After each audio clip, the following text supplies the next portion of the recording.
The Santa who knew too much, a Christmas night gone terrifying. It was a bitterly cold Christmas Eve in Albany, and I had just slammed the door after a heated argument with my mother.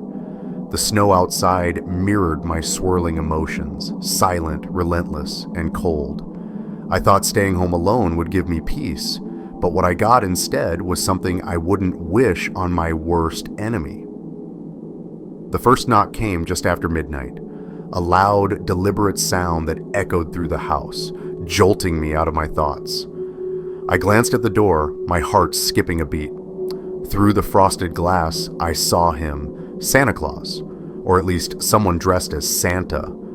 His suit was pristine, too pristine, like it was fresh out of the box. He stood there, his gloved hands hanging at his sides, a disturbingly wide smile stretching across his face. "Good evening, miss," he said, his voice oddly cheerful yet chilling. "I've got a special delivery for you." I didn't move. Something about him set off every alarm in my head. "I think you have the wrong house," I called out, keeping my distance from the door. His smile didn't waver. "Oh no, this is the right house. You've been a very good girl this year, haven't you?"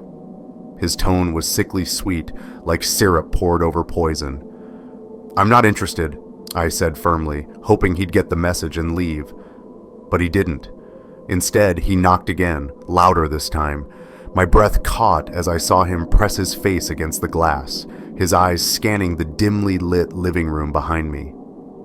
"You're all alone, aren't you?" he asked, his voice taking on an unsettling edge. My stomach churned. How did he know that? I grabbed my phone, my hands trembling as I dialed 911. "Someone's at my door," I whispered to the dispatcher.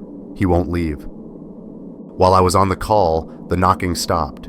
For a moment, I thought he'd given up, but then I heard it, the unmistakable sound of the back gate creaking open. My blood turned to ice. I ran to the kitchen window and peered out, my heart hammering in my chest. There he was, trudging through the snow toward the back door. I locked it just as the handle twisted violently. The sound of his gloved hand rattling the door sent waves of terror through me.